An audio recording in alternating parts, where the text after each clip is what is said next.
Hello everyone and welcome back. Now in the previous lecture I introduced you to the basics of symmetries of dynamical systems. And what this really meant was teaching you a lot of group theory and porting that language into dynamical systems. Now I hope that you appreciated the use for this, right? It helps us to classify solutions up to symmetries, it helps us to reduce the search for solutions using symmetries, and it helps us to impose restrictions on the dynamics of the system based on, say, initial conditions. Now, what I would like to do in this lecture is teach you one of the primary uses for symmetries in dynamical systems, and that is predicting bifurcating states. In particular, I want to teach you about one of my favorite results of all time, which is the equivariant branching lemma. Now, before we get there, though, we've got to sort of take a little bit of a detour, and I got to teach you a couple important definitions. So let's get it right started. Let's start with the definition. We're going to say a group, gamma, acts absolutely, irreducibly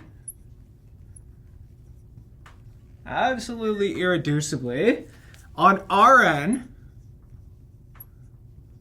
if the only matrices,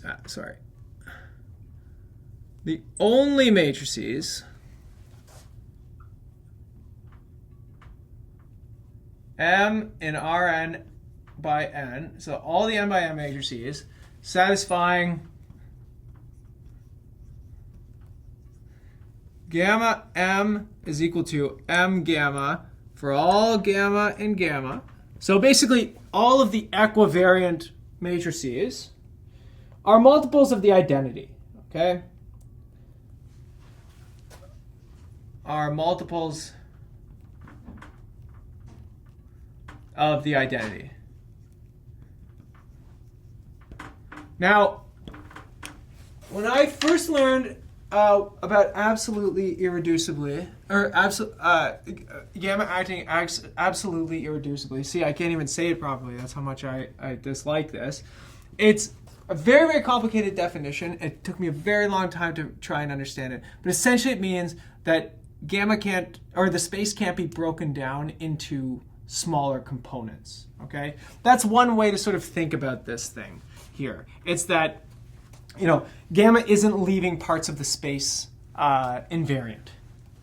But what does this mean for actual problems that we would care about? Well, let's think about bifurcation problems, right? So remember, bifurcation problems are talking about typically in terms of equilibria. So you're setting some function equal to 0, the right-hand side of the differential equation.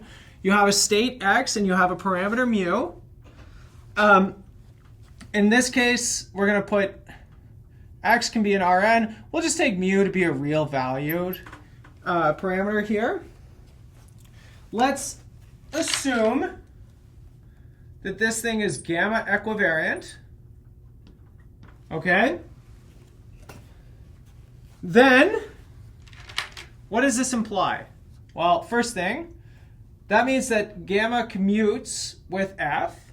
So it means that if I take a derivative in x of f at a symmetrized point, then I'm going to get gamma coming out on the side here because I take, it's a chain rule. I'm taking the Jacobian derivative with respect to x, and then of gamma of x, and then I do the derivative of gamma of x, which is just gamma.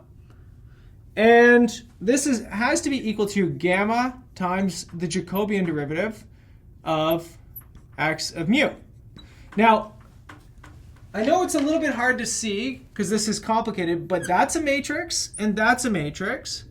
And what we've got here is commuting with every single element of gamma. And this comes from equivariance, right? So on top of this, typically, so at x equal to 0, if we assume that this is our point that we're bifurcating from, which is a typical setting that you would encounter, this implies that the Jacobian matrix of 0 commutes with gamma. it's equivariant, right? Now it's 0 on the inside of both cases. Here was x and gamma x, but now I've got a commuting matrix. So what this really means,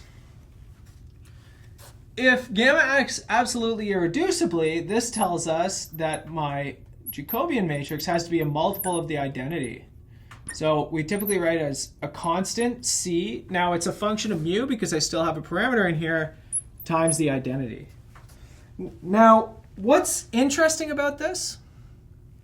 Bifurcations are whenever you have a 0 eigenvalue, right? At least one 0 eigenvalue. Look at what happens here. So if C crosses 0, the entire n by n matrix becomes 0. This is what's interesting about this, okay? So absolutely irreducibly, gamma acting absolutely irreducibly means you can't break down the space any more than it's already broken down, okay? It's broken down into its most symmetric components. And this tells you that if one eigenvalue crosses 0, all of them cross 0. Because of the symmetry, right? So the symmetry drags a whole bunch of eigenvalues across zero potentially, if you have an n-dimensional space. So not only does symmetry constrain the dynamics of the system, but it also constrains the stability of fixed points, right? Things get symmetrically related here due to this absolutely irreducibility property. Okay, so one more thing. Another definition, an isotropy subgroup. So you might have to remind yourself what this is from the previous lecture. Sigma is axial if the fixed point space of sigma is equal to, is one-dimensional. Is one-dimensional. Okay, so a really sort of simple definition. We just call we call the fixed point subspace axial if its fixed point space is one-dimensional. So let's do an example. Let's consider the axial subgroups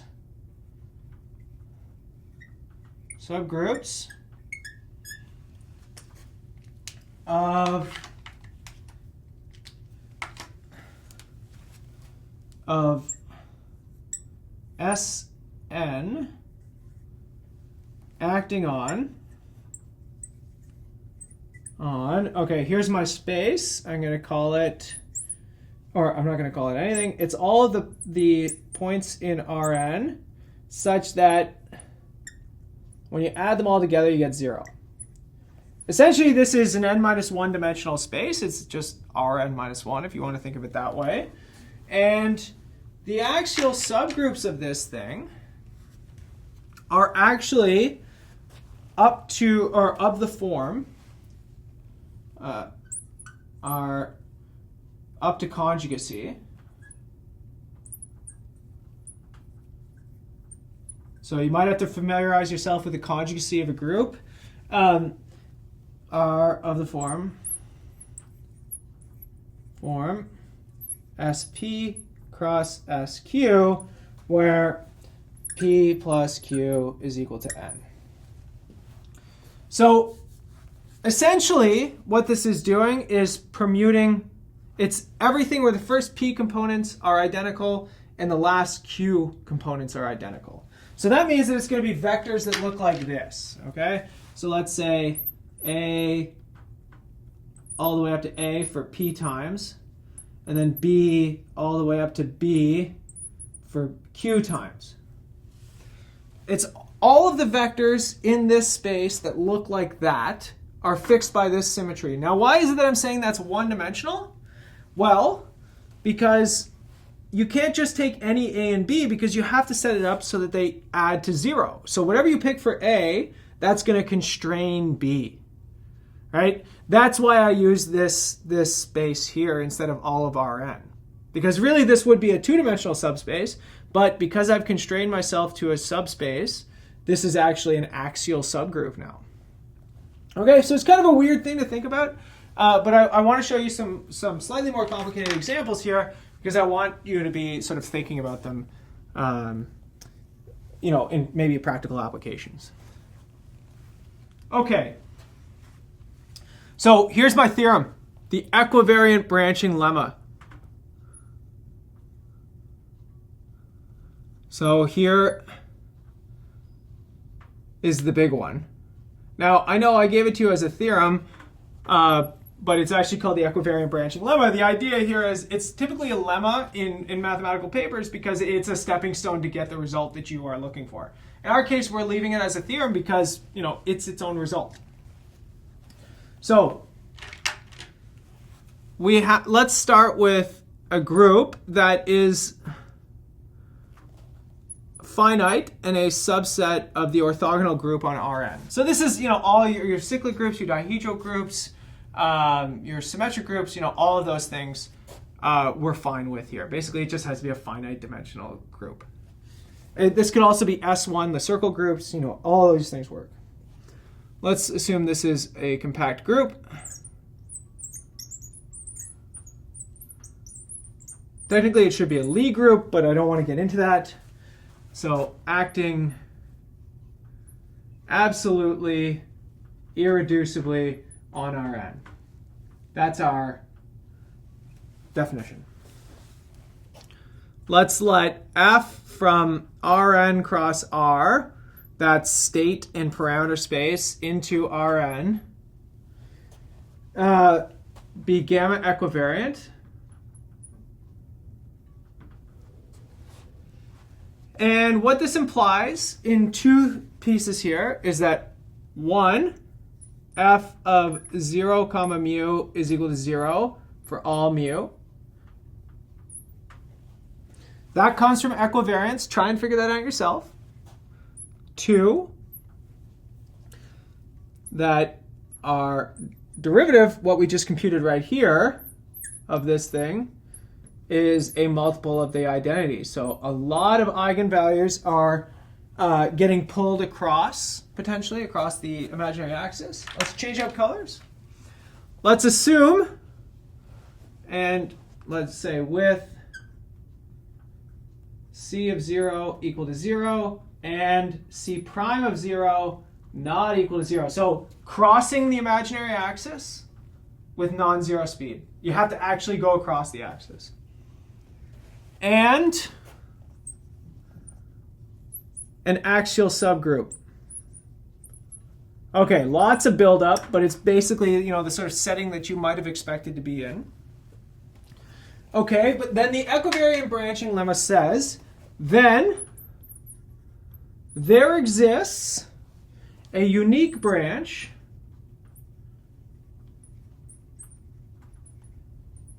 of solutions to f of x mu equal to 0 emanating from x comma mu equal to 0, 0 with symmetry sigma. Okay, so it's a mouthful, right? But so okay, let's paraphrase what's happening here. In the usual setting of having an equivariant problem, absolutely irreducible, this kind of thing, what should we expect?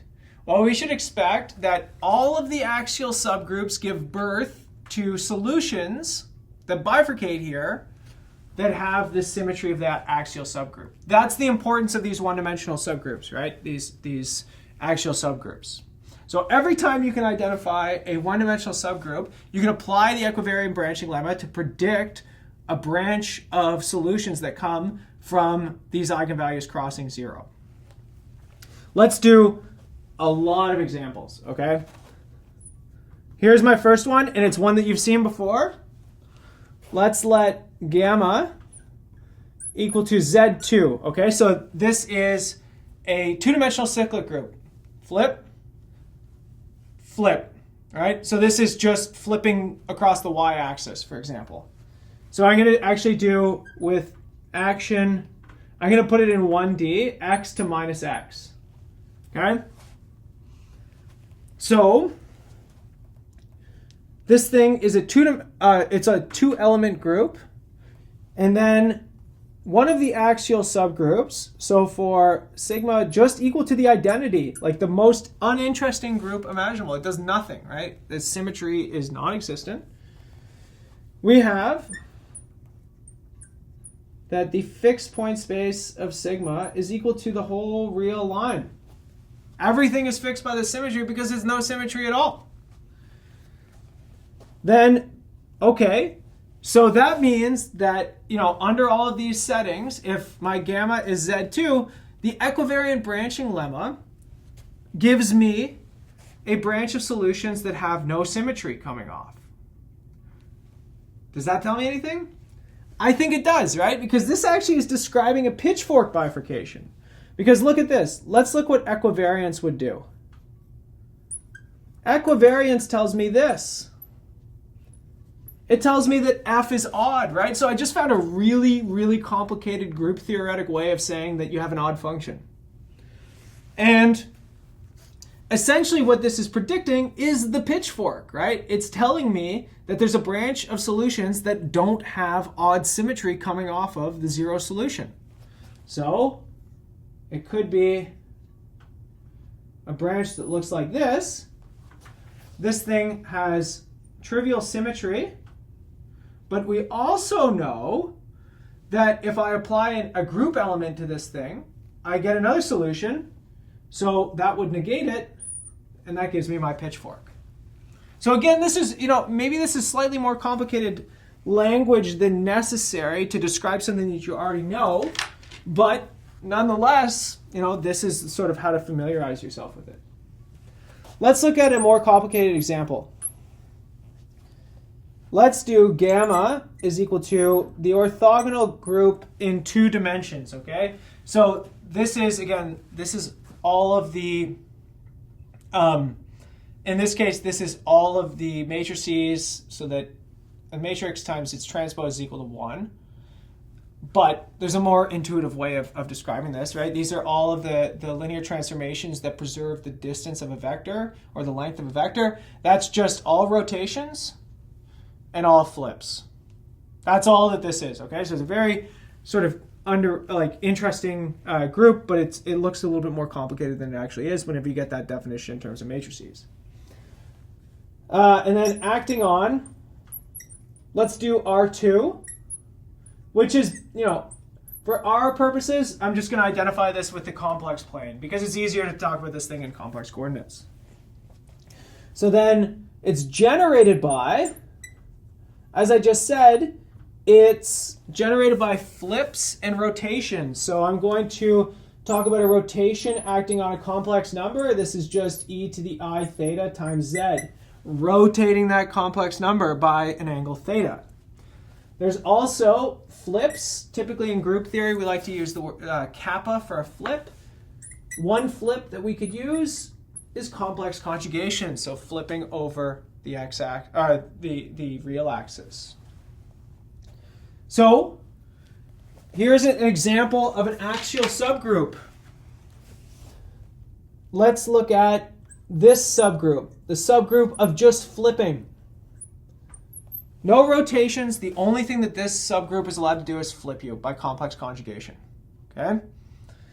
Then the fixed point subspace of sigma is the real axis, right? Because real numbers, they're equal to their own complex conjugate, right?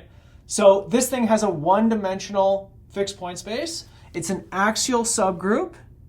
And so what the equivariant branching lemma tells you is that if you have an O2 equivariant dynamical system that has a bifurcation taking place, then what you should expect is the bifurcation of solutions that have this flip symmetry. What does this mean? It's a bifurcation of solutions onto the real line. That's what this is telling you, right? Okay, so it's going to give you a bifurcation of solutions that have a reflection symmetry. Okay, let's do one more example. And when I start it, you're going to think that it's basically the same as the last one, but it's not. Okay, let's do our group to be the dihedral group of symmetries of the M-gon. And let's put it acting on the complex plane again, just because it's easier than saying, you know, the two-dimensional plane. And again, the action is generated by, so let's say generated by, well, in this case you have rotations, but now they're discrete, right? So it's e to the I 2 pi over m times z. So it's a discrete rotation, right? So again, if it's symmetries of a square, it's 90-degree rotations. If it's symmetries of a hexagon, then it's 60-degree rotations, and so on and so forth. And then you also have the flips in here, which again is just going to be the complex conjugate. And again, like I just said, it's going to feel a lot like the last one, right? So again, this group that's just the flips, well, this thing is axial, just like last time. But let's actually take a look at some peculiarities by actually looking at the specific actions of the groups themselves and the symmetries of the shapes that they're coming from, okay? So here's I'm going to use m equal to 4 and m equal to 5 as representatives of what you would see for different even and odd, okay? So what I'm going to show you for m equal to 4 carries up to all of the even m's, and what I'm going to show you for m equal to 5 carries to all of the odd m's. Let's take a look at this. I have a square. Now this is supposed to be a perfect square. And I have a pentagon. That was supposed to be a perfect pentagon. Okay, let's take a look at all of the symmetries that one can achieve for the square. I could reflect it. This is basically kappa. Or I could reflect it this way, which is kappa rotated by 90 degrees.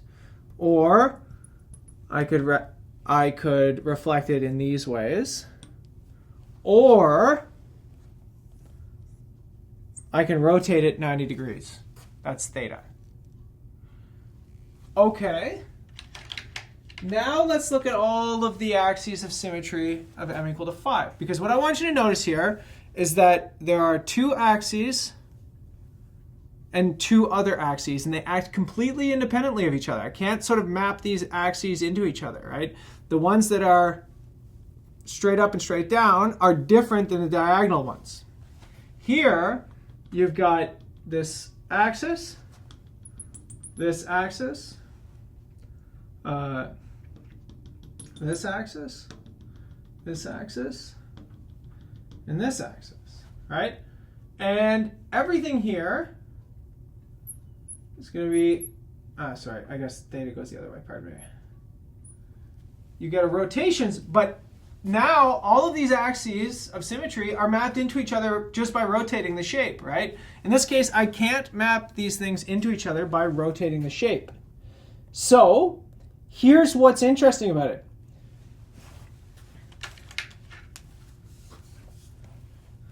There are two lines of symmetry, two distinct lines of symmetries. One that goes through the edges and one that goes through the vertices. Whereas for the odd case, the vertices and the edges, they turn out to be the same symmetry, okay? So let's take a look at what happens here. The real numbers, R is fixed by kappa, all right?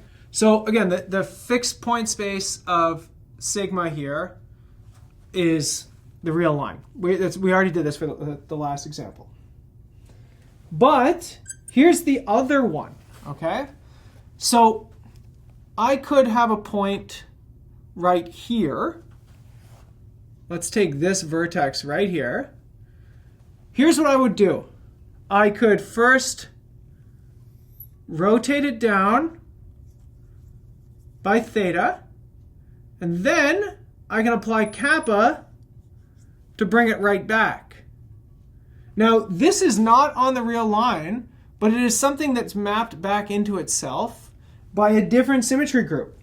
In particular, if Z is A plus IB, then the line A is equal to minus B, that's this line right here, this cut line, is fixed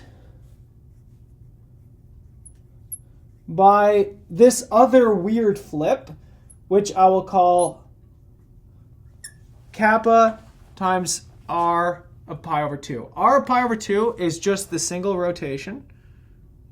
And then, or this could be kappa theta if you want, all right?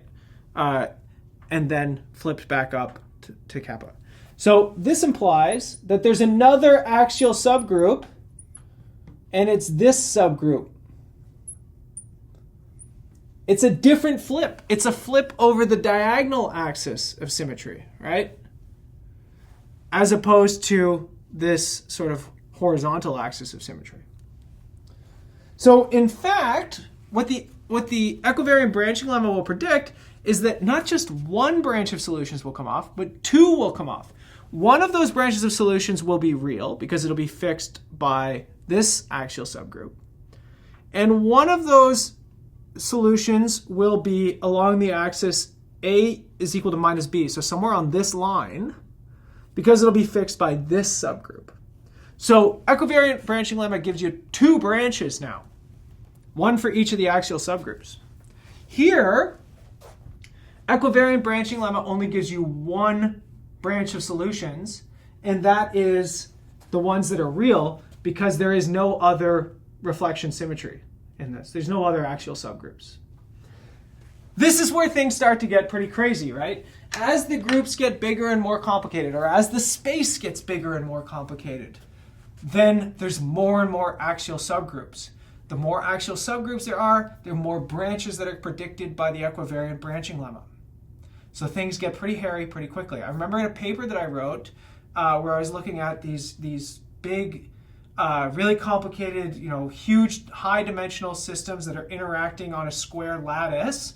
We were trying to predict solutions coming off with the equivariant branching lemma. We were getting like 8 different solutions at a time that were branching because there's so many axial subgroups. So things can get very, very complicated. Here's what I want you to understand, though. Like many results in mathematics, the equivariant branching lemma is an existence result. There exist branches. It doesn't tell you how many there are. It doesn't tell you all of them. It just says that there's some of them. There could be other branches that come off without any symmetries. There could be branches that come off with more symmetries. Equivariant branching lemma only applies to axial subgroups. But it still gets us a lot further than doing things by hand, right? It gives us a nice theorem that we can evoke, that we can look at. I don't even have any equations here. I just told you what you should expect to see. So you can play this game a lot, right? You can pick a dimension of the space, you can pick a group, and you can pick a way that it acts on the group, on the space, and then you can figure out the axial subgroups and you can predict the bifurcations that come out of it. So you can have a lot of fun here without ever writing down a differential equation. But of course, the real value in this is applying it to differential equations and seeing, what kind of things you can predict, again, without doing, super rigorous pencil and paper, cumbersome analysis on maybe what's a 100-dimensional system, or in my case, it's thousands of dimensions. Okay, in the next video, I'm going to come back and I'm going to show you how this extends to partial differential equations. So I'll see you in the next video, everyone.